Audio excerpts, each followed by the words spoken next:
Welcome to IELTS exam preparation class 4।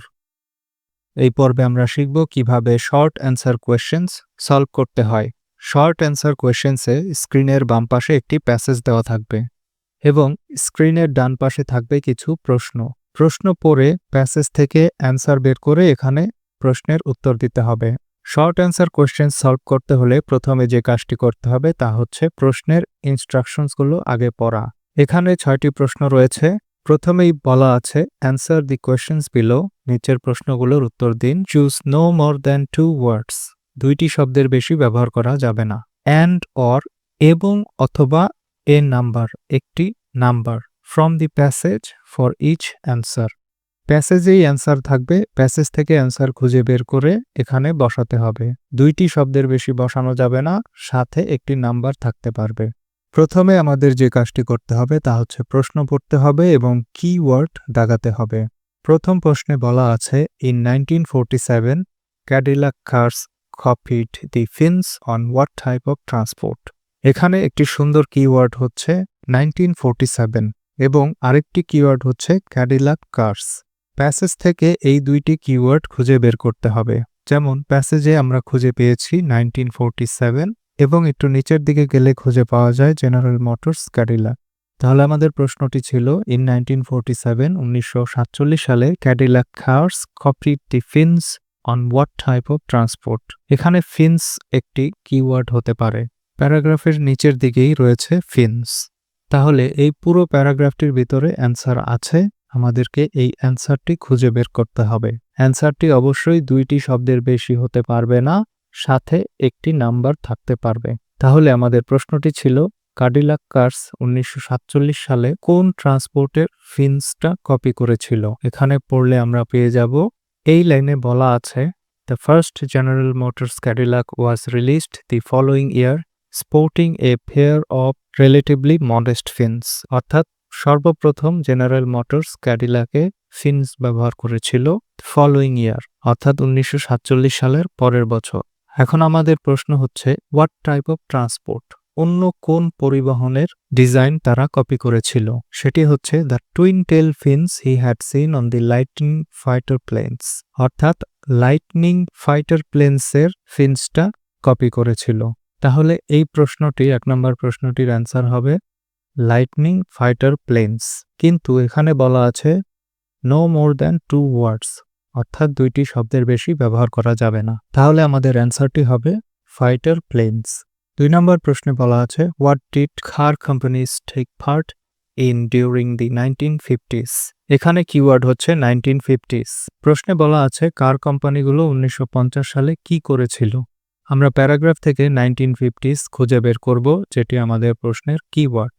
এখানে বলা আছে so in the 1950s a race began between American car manufacturers to see who could produce cars with the most pronounced extreme and even outlandish fins।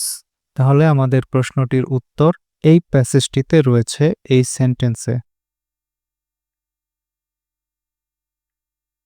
উত্তর হচ্ছে race, কারণ কার কোম্পানিগুলো 1950-এর দশকে একটি প্রতিযোগিতায় অংশগ্রহণ করেছিল। 3 নম্বর প্রশ্নে বলা আছে what feeling in America did car makers exploit in the 1950s and 1960s। 1950s and 1960s হচ্ছে আমাদের কিওয়ার্ড এবং এখানে ফিলিং একটি, অর্থাৎ অনুভূতির কথা বলা থাকবে, এটিও একটি কিওয়ার্ড হতে পারে। আমরা প্যাসেজ থেকে এই কিওয়ার্ড দুটো খুঁজে বের করব, 1950s and 1960s। প্যাসেজে আমরা 1950s এবং 60s খুঁজে পাওয়ার পর আমাদের দেখতে হবে যে একটি ফিলিং, অর্থাৎ অনুভূতির কথা রয়েছে, যেই অনুভূতিটিকে কার কোম্পানিগুলো এক্সপ্লয়েট করেছিল। এখানে প্যাসেজে 1950s এবং 1960s এর পরে বলা আছে the American people were filled with a sense of national optimism. অর্থাৎ আমরা যেই ফিলিংসটি খুঁজছিলাম সেটি হচ্ছে ন্যাশনাল অপটিমিজম এবং এটি হচ্ছে আমাদের কারেক্ট অ্যান্সার। 4 নম্বর প্রশ্নে রয়েছে which model of car had the most number of fins ever. এখানে কিওয়ার্ড হচ্ছে মোস্ট নাম্বার অফ ফিন্স। আমরা প্যাসেজ থেকে খুঁজে বের করব কোথায় মোস্ট নাম্বার অফ ফিন্স বলা আছে। এখানে প্রশ্নে হুইচ মডেল অফ কার বলা আছে, অর্থাৎ উত্তরে একটি গাড়ির মডেল নাম্বার থাকবে এবং দি most number of fins ever এই কথাটি উল্লেখ থাকবে। প্যাসেজ থেকে এই কিওয়ার্ডগুলো আমাদের খুঁজে বের করতে হবে। এখানে ফিনসের কথা বলা আছে, no fewer than 9 fins still a world record. অর্থাৎ এখানে আমরা ফিনস খুঁজে পেয়েছি। এখন একটি মডেল অফ কার খুঁজে বের করতে হবে, সেটা হচ্ছে General Motors Firebird 3 had no fewer than 9 fins still a world record. অর্থাৎ এখানে অ্যান্সারটি হচ্ছে ফায়ারবার্ড 3। 5 নম্বর প্রশ্নে বলা আছে, in the 1980s what was introduced to make motoring more expensive. অর্থাৎ 1980-র দশকে কি ইন্ট্রোডিউস করা হয়েছিল যা মোটরিংকে অনেক এক্সপেন্সিভ করেছে। তো আমরা প্যাসেজ থেকে 1980s খুঁজে বের করব। এখানে 1980s খুঁজে পাওয়া গিয়েছে। এখন আমরা খুঁজে বের করব যে 1980s-এ কি ইন্ট্রোডিউস করা হয়েছিল যা মোটরিংকে মোর এক্সপেন্সিভ করেছে। তাহলে আমরা দেখতে পাচ্ছি যে 1980-র দিকে federal government passed a number of new laws. অর্থাৎ প্রশ্নে রয়েছে যে কি ইন্ট্রোডিউস করা হয়েছিল, a number of new laws. যেহেতু আমরা দুইটির বেশি ওয়ার্ড ব্যবহার করতে পারবো না, তাই আমাদের অ্যান্সারটি হবে নিউ লস।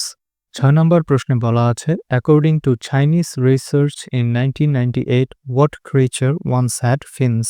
এখানে আমাদের প্রশ্নে কিওয়ার্ড হচ্ছে চাইনিজ রিসার্চ ইন 1998। এই কথাটি প্যাসেজের কোথায় আছে তা আমাদের খুঁজে বের করতে হবে। এই কথাটি আমরা খুঁজে পেয়েছি, 1998 Chinese researchers found a fossil deep beneath the ground of a species they named the abnormal shrimp. প্রশ্নে আবার ফিরে যাই, according to Chinese research in 1998 what creature once had fins. এখানে একটি প্রাণীর নাম থাকবে এবং আমরা এখানে দেখতে পাচ্ছি যে একটি স্পিসিস এর কথা বলা আছে যার নাম অ্যাবনর্মাল শ্রিম্প। তাহলে প্রশ্নের উত্তরটি হচ্ছে অ্যাবনর্মাল শ্রিম্প। এভাবেই আমরা শর্ট অ্যান্সার কোয়েশ্চেন সলভ করতে পারবো। প্রথমে আমাদেরকে প্রশ্নের ইনস্ট্রাকশন পড়তে হবে, যেমন কয়টি ওয়ার্ড ব্যবহার করা যাবে তা বলা থাকবে প্রশ্নে। কখনো একটি ওয়ার্ড থাকে, কখনো দুইটি, সর্বোচ্চ 3টি থাকে এবং সাথে একটি নাম্বার ব্যবহার করা যাবে। এরপর আমরা প্রশ্ন পড়ব, প্রশ্ন থেকে কিওয়ার্ড দাগাবো এবং এই কিওয়ার্ড আমরা প্যাসেজ থেকে খুঁজে বের করব এবং কিওয়ার্ড ধরে প্যাসেজ পড়লেই অ্যান্সার খুঁজে পাওয়া যায়। অ্যান্সারটি অবশ্যই প্যাসেজের ভিতরেই থাকবে। এখানে নিজে থেকে বানিয়ে কিছু লেখা যাবে না, অবশ্যই যে ওয়ার্ডটি প্যাসেজে আছে সেভাবেই বসাতে হবে। তো এভাবেই আমরা জানতে পারলাম যে শর্ট অ্যান্সার কোয়েশ্চেন্স কিভাবে সলভ করতে হয়। আইএলস রিডিং সেকশনে ভালো করতে হলে আপনাকে নিয়মিত computer based IELTS reading practice করতে হবে। প্রতিটি অংশ সম্পর্কে বিশদভাবে জানতে আমাদের পরবর্তী ভিডিওগুলো দেখুন। এখানে কম্পিউটার বেসড আইএলসের সম্পূর্ণ একটি কোর্স স্ট্রাকচার ক্লাস আকারে আপলোড করা হবে, যাতে আপনারা ঘরে বসেই আইএলস এক্সামের প্রিপারেশন নিতে পারেন।